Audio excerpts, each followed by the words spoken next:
Well, it's time to add Picard's first season to our Talkin Trek playlist. We've had a few weeks to digest it, and now Lee Sargent is with me for this chat we recorded about a week ago.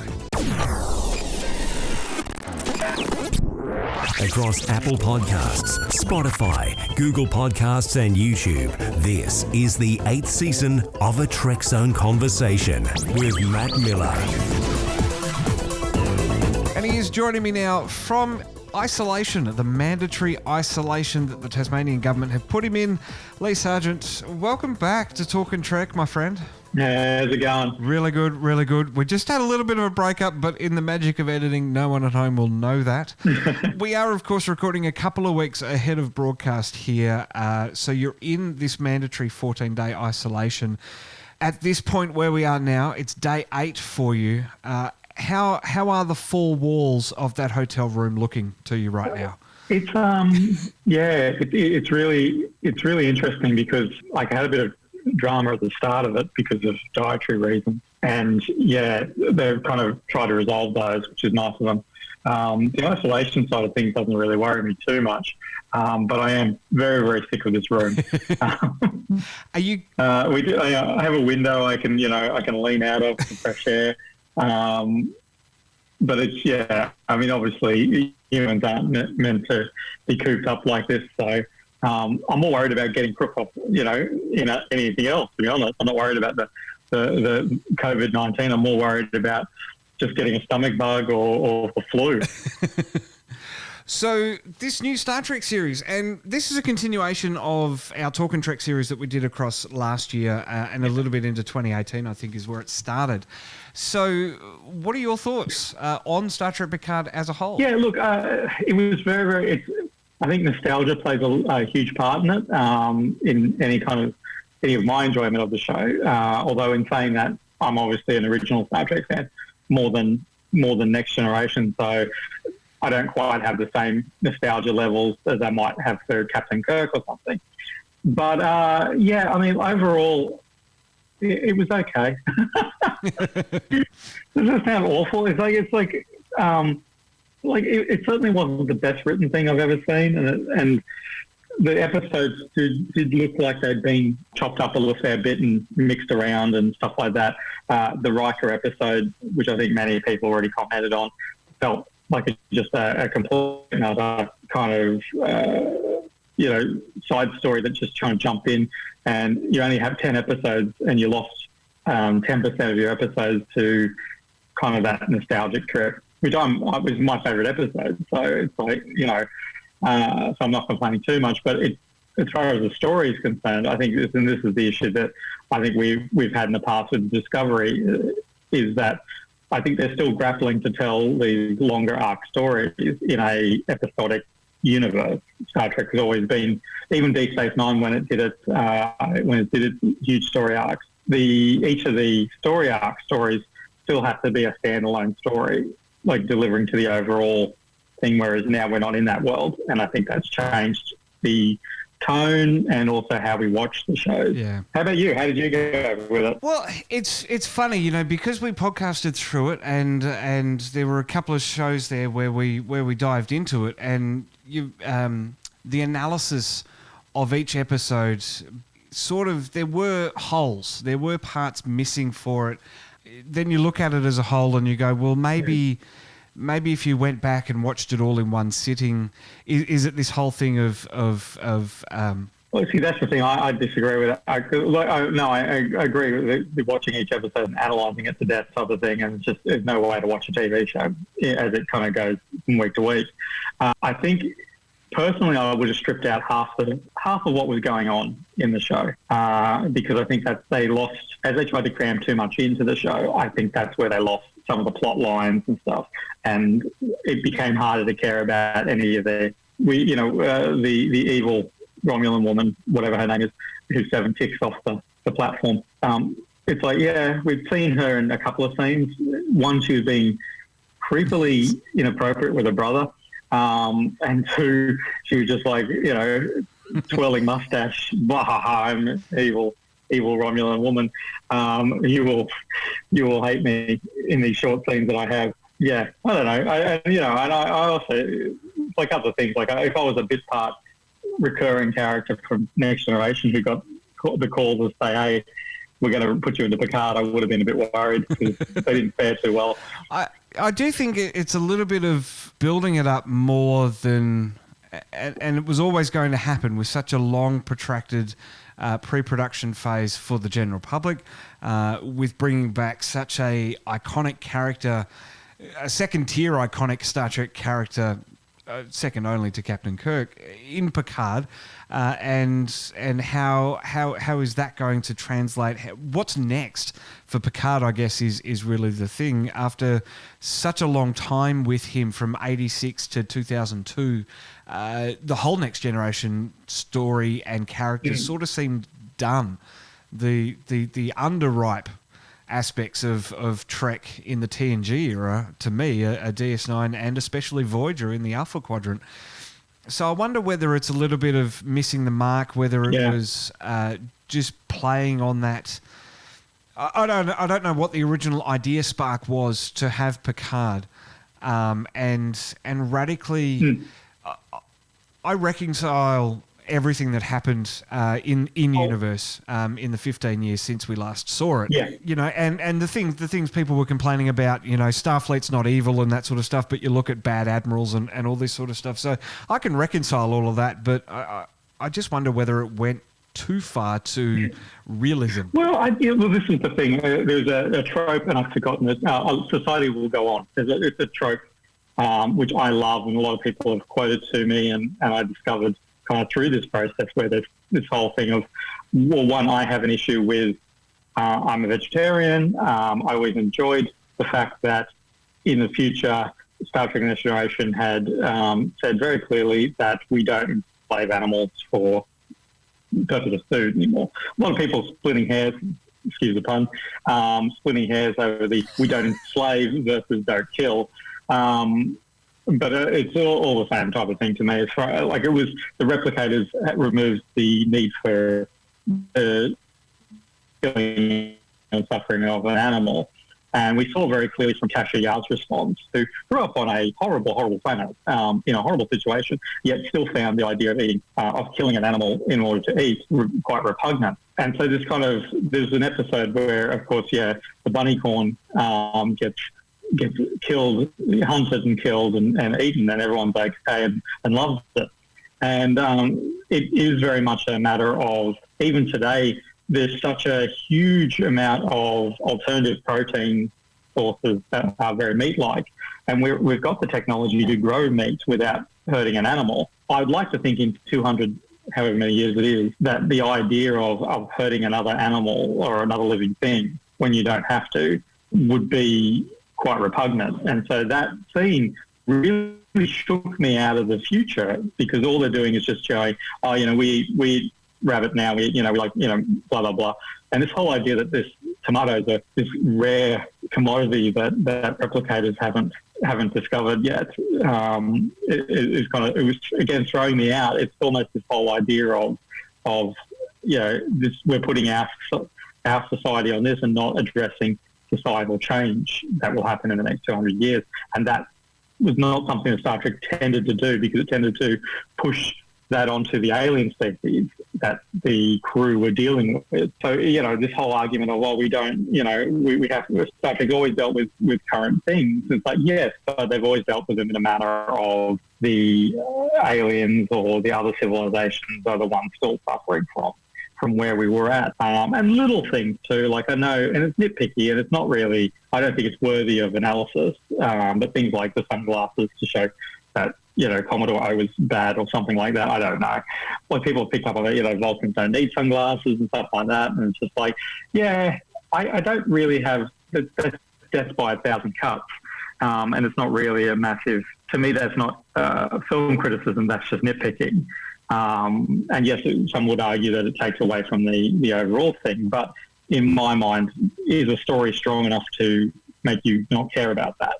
And I guess that's the element that we have here of do we believe that Starfleet would knee-jerk react to a synth attack? Not necessarily the Starfleet we know. This idea that the Starfleet continuously needs saving. And we're not in a better place by the end of this.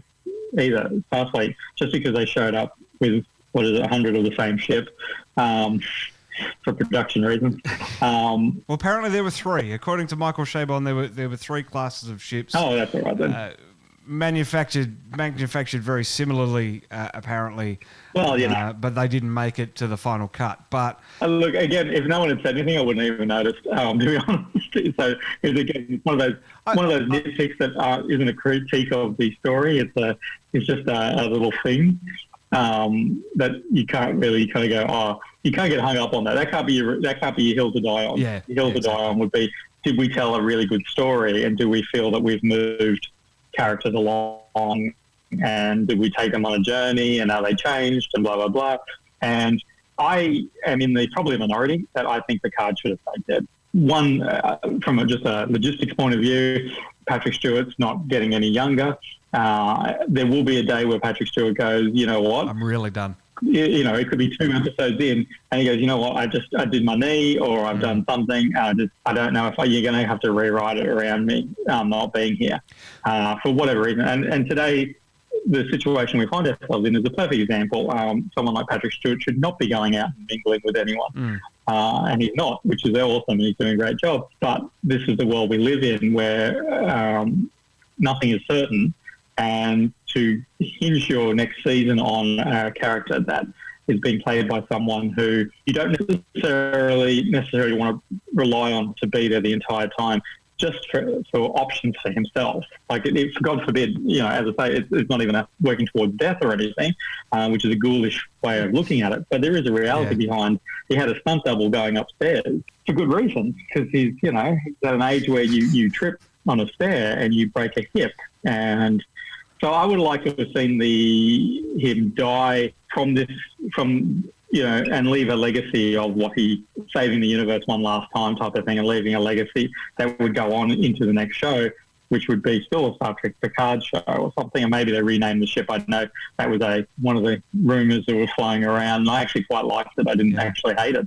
I thought that was a really great way of honouring him and have reinstate the ship and all that type of stuff into Starfleet. But I don't know. I felt that the ending cheated itself, and I struggled with. I mean, a lot of people love the data stuff in that, and I'm still a little bit sketchy on the whole how he got there and whether or not it was his fully formed consciousness, or maybe it was a projection from Picard. I don't know. So, yeah. Yeah, I do wonder, and I'd have to go back and rewatch Nemesis again, but I do wonder whether the ending of that movie lent itself to having Data as integral as he was to Picard.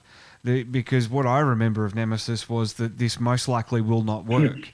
And there's like a 0.5% of a chance that Data's going to recover in B4. And then we come, admittedly 15 years later to Picard, and Bruce Maddox has miraculously not only been able to revive Data, but split him off with a couple of neurons into a couple of twins, and then, as we find out, not just a couple of twins, but a whole heap of other androids as well. And he's managed to perfect this process in 15 years that Sung managed to stuff up twice and only get right once in how long? 40, 50 years?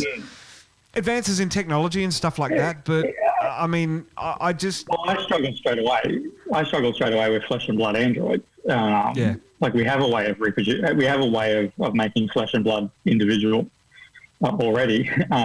It's a heck of a lot more fun than trying to split neurons from a robot. I don't know if, I understand we don't really understand everything about the positronic brain. However, I don't think that Neuron would work the same way that DNA would work. I struggle with that. There would be massive gaps and massive there wouldn't be memory in there. And we're talking about a mechanism. We're not talking about, and as much as we love and search for humanity and all that type of stuff, but the reality was that Data was a machine, and that was the point of his whole storyline. So this idea of because if you can extrapolate an entire individual from just a one neuron or whatever they called it, why would you need any of the other stuff? Why not just be running from one neuron? Like, it's like having a 1 terabyte hard drive, but you actually only need 1 meg, because for some reason the whole terabyte drive can be condensed into a single single meg or something like that. It's bizarre. So that was always a premise that I knew that I would have to just go numb to and not care about. And again, if the story is better, you kind of don't care about how we get there with some of that stuff. Some of the technical elements, you kind of go, well, that doesn't really make sense, but I'm going to wear it because I'm really interested.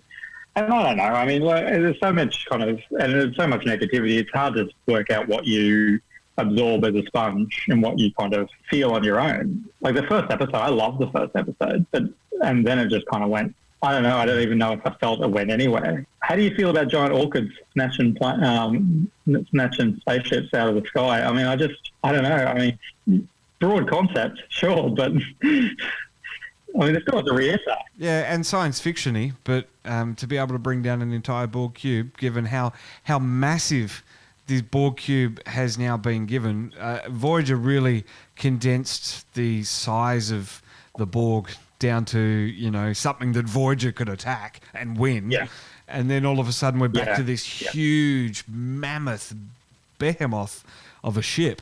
And sadly, I think personally, it was just kind of wasted kind of whole process. I don't know why the Borg were there. In the end, they didn't do Overall, anything. they didn't actually add anything to the story. Hugh died for nothing. 7 and 9 is there for no reason apart from the fact that she's a hard drinker and she likes the ladies now, which is fine. But it seems to be an odd tangent to have picked up on in 10 episodes. Like when she's holding hands with Raffi at the end, it's like, okay, well, I mean, that must have been a quick in the last day. It was a weird forced character development, I think. That I don't know. I don't actually have a mind with I don't mind Seven exploring her sexuality and discovering that she prefers or whatever she does. I mean, she could be bisexual. Who knows? She's non-gender. It's really, but it was kind of forced in there, and I think that's where because if she was holding hands with, I don't know, one of the others, not the Australian Legolas, I don't know, one of the other guys. There's no other guys. Holding hands with Picard. Really, is that what we're going for? So yeah, I think some of those things were rushed into some of the storylines. Suddenly everyone's a hard drinker. In the future, everyone's, people smoke, which again is an issue that I had with it because it's like, well, one of the huge icons, one of the titans of Star Trek passed away from smoking complications, in Leonard Nimoy, and I don't know if it necessarily using the trope, he smokes a cigar, so he's cool and he's a rogue as a trope, a shortcut trope. Is such a great idea. But again, these are little things that you just, overall doesn't necessarily impact the story. It's just, in my mind, some lazy icon stuff that they're trying to do, some lazy trope stuff to just try and get conveyed.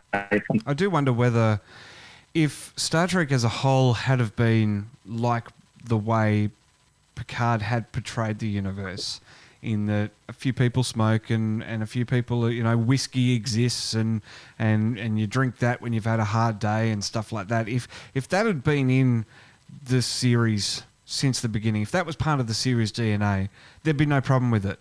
But, and we've been screaming for, let's go after Nemesis. Let's continue the Star Trek universe instead of going back and prequeling the shit out of everything.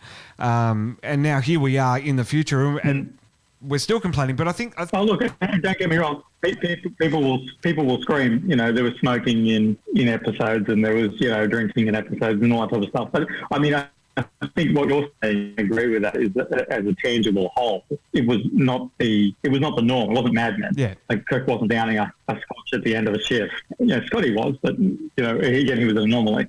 And Next Generation made very big strides to say, synthahol and et cetera, et cetera. Yeah, exactly. So, I agree with that. Like, if you watch Mad Men today, and it's because it is of its era of what it was trying to depict, so that's accurate. Whereas I get it, as I said, the cigar scene is purely to shortcut our journey. We're shortcutting Rios as a bad boy, blah, blah, blah. I mean, he's got a chunk of something sticking out of his arm for reasons, if only to show us that he's, it's just, to me, it does chip away at that whole kind of the credibility of it as you're watching it and stuff. It's not like The Expanse, which has got that universe that's already, said that we humans took their problems into the stars, and they were very clear about that. Whereas we, from a Star Trek point of view, as humans, did not take their problems to the stars. Humans overcame their problems and then encountered the same problems in other civilizations that we had. And certainly we're still human, and we have we have a lot of bad admirals. I wasn't sure why we get to these kind of stages where, It's the criteria for the promotion. Yeah, and I just and there's other little things where you kind of go, I don't know why they didn't do it, and I know why, but there's a line in it. Well, first off, where's Dr. Crusher is the $1,000, $1 million question. There's a scene where they have his doctor from the Stargazer. Crusher meant nothing to him. Yeah, which means nothing to even us. We don't care. We just want to know what's happening to, if you're going to trade on your nostalgia, you need to trade on it. You need to do something with it. And that would have been a great thing to show where where Beverly has gone to, what their relationship still is. But they chose not to do that because they were determined, again, to separate themselves from the Next Generation, which is interesting because when Next Generation first came out, despite having the Naked Now episode, they were so determined to distinct themselves from the original Star Trek that they wouldn't, they would constantly be trying not to, because you would very easily go, the original Enterprise, or the Enterprise NCC 1701 encountered this and blah, blah, blah. And it was very, very rare that we would get those kind of nods. I think Deep Space Nine did it better than Next Generation did. And so in this show, we're kind of saying, well, we don't want the Next Generation to overshadow what's going on. And it's like, it seems like such a waste and such a shame to not have Worf, to not have Geordi, who is actually better friends with Data than Picard ever was. I dream of Data every day. It's like, really? Do you dream of Tasha? Do you dream, because you were actually closer to Tasha at one stage. I mean, it's this story of, he was a brother to Data or something, or a father or something. Just doesn't seem to gel with the characters that we saw. The rest of the crew had much closer relationships to Data than he did. Like Geordi, particularly. Geordi and Data was, one of the big male friendships on the show.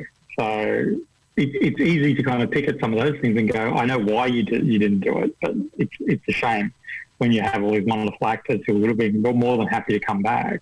And I guess Patrick Stewart going, well, I don't want to do Next Generation again. It's like, well, I'd like you to do Next Generation in this weird world that you've created, because I'd like to see the reactions of the crew and have it not be the same. That's really done. So I don't know. It's just it's very hard to beat a show up over what it could have been rather than what it was. And I think plenty of people are doing that already. I think the show was, as I say, okay. I enjoyed it more than I enjoyed Discovery. I really like the characters to some degree. Yeah. I don't know if I know the characters yet, and it's all right because semantics about the doctor who killed people left, right, and centre, and then it's okay.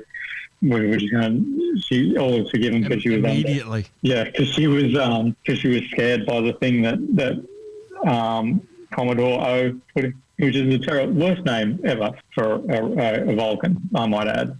I mean, I don't understand how the writers' room. But there's your nitpick to die on a hill on. Seriously, O was the best Vulcan name you could come up with. Seriously. Well, she was Romulan. I mean, so as I was saying, I like the show well enough. I enjoyed it. I was interested to see every episode that was coming. So at no point did I go, I got to get through this next episode to get to the end. At no point was that. Do I agree with everything they decided to do? No way. Do I like seeing certain scenes in it and stuff like that? Yeah, loved it. Like Riker showing up at the end, fantastic. Doesn't make a huge amount of sense, but it was still all good. I do struggle with the idea that they kind of rolled on up and then didn't leave one of those ships in orbit to assist. Thought that was probably a bit negligent of Captain Riker, but anyway. Just one of the ships. I mean, the Romulans are already leaving. Well, where to next for Star Trek Picard? Hard to say. I mean, are they going down the Firefly Avenue? Is that the new kind of thing that they're now the Firefly crew? they do capers. Every once in a while they smuggle stuff across the border. That needs smuggling. I don't know. It's hard to show where this story goes and makes sense. Does it go episodic now? Does it go, where's their place in the world and what universe are we looking at now? Guinan's coming, so obviously they've got some sort of story planned that involves Guinan. Again, if I was Michael Dorn or Jason Fadden, I'd probably go, well, where's my invitation? What did I do wrong? Well, you don't have a talk show to be invited in on and promote my show on your show. Yeah, that is true. I do hope that we get to see more surprise siblings. I feel that Star Trek is now the absolute reigning champion of surprise siblings. Had Star Wars come out and said, oh, there was actually Luke and Leia actually had another brother or another sister, then they may have been able to compete. But I think Star Trek now owns. No one talks about their brothers and sisters at all, and they just show up out of nowhere. Great to see Brent Spiner not in makeup, but yeah, again, it's just. I got a lot of his ancestor vibes from Enterprise. Very, very much so. Arik Sung, I think it was, in the Enterprise Season 4 episodes. That's really who he was channeling in those episodes in Picard. I couldn't distinguish them, to be honest. Well, no, you couldn't. Because that's what the entire Sung family line is essentially just that character over and over. It's all Brent Spiner. Yeah, Brent Spiner over and over again. Yeah, I don't know. I mean, I hope to get to see more of Worf's sister, Dr. Crusher's brother. I'd like a whole show made up of siblings we never heard of. Star Trek siblings we never heard of. I feel that Star Trek: The Lost Generation. Yeah, that's what I'd like to see.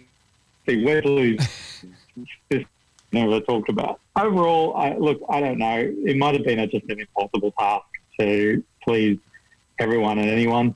Some people seem really, really taken with it. Some people seem to really, really dislike it. I don't think it's that polarizing, to be honest. I don't think it was that. Yeah, it wasn't. To me, it wasn't like Discovery, in that there were people who really, really hated Discovery, and didn't seem to be many people in the middle. Whereas with this, I feel this is much more of a middle show where it's like, yeah, I don't love it, but I don't hate it. It's a damn thing. It was fun 10 episodes to watch, but I don't think it's as clever as it likes to think it is. Yeah, I think that's where I'm at with it as well. I think that it's there. It was nice to see the characters again, but and meet some new characters as well. But I just don't kind of feel that Picard had. I think 7 of 9 had more character development than Picard did. I watched the shit out of a 7 of 9 series. Yes, that's the spin-off. That's the spin-off. That's the show I want to watch. Yeah, hells yeah. Or even her being brought back into Starfleet, Ensign Rose style, because the XBs are now a nation or something like that. I love that. I'd love that idea of her kind of readjusting to Starfleet in much the same way that she had originally in Voyager, so almost a full circle storyline where she's doing that again of trying to assimilate back into polite society, I guess. So that's what I'd much rather see. I'm not necessarily interested in the continuing adventures of Picard. I don't see where else this character goes. I mean, I'm sure there are more people in the universe to yell at him, but I don't need that. I don't need another 10 episodes of that. I'd be much more interested in watching Rios and that doing their own thing, and not necessarily being bound by I don't know, whatever Picard's whims are at the time. Fantastic, Lee. Well, it is fun to talk Trek with you. Like I said, we did it all last year, and the links are in the description on YouTube to check out our entire series of the show. You can find Lee on Twitter at Lee Sargent, and Lee draws stuff on Facebook because he is a fantastic artist, and in these 14 days of isolation, he's got nothing better to do, quite literally, than draw, and draw a lot. It's been pretty slow, actually, I tell you. You just kind of zone out a lot. So I've been catching up on a lot of old TV. Love it. It is brilliant. And, of course, you can find me on Twitter at Miramat86, and you can find Trekzone all across social media. Just search for Trekzone anywhere you are. And on podcasting as well. Search for us on the libraries, subscribe, give us a like, leave a feedback. That helps boost the ratings. Lee, it's been fun to talk Trek with you in your mandatory isolation. Is there something that you'd like to say to your future self when we release this show and you watch it back? No. Your future self will know very well what's been going on. Fantastic, Lee. It is great to talk Trek with you, and we'll do it again soon when the next season of Discovery comes out, because it's always fun to get you polarised and get you fired up. Thank you very much, sir.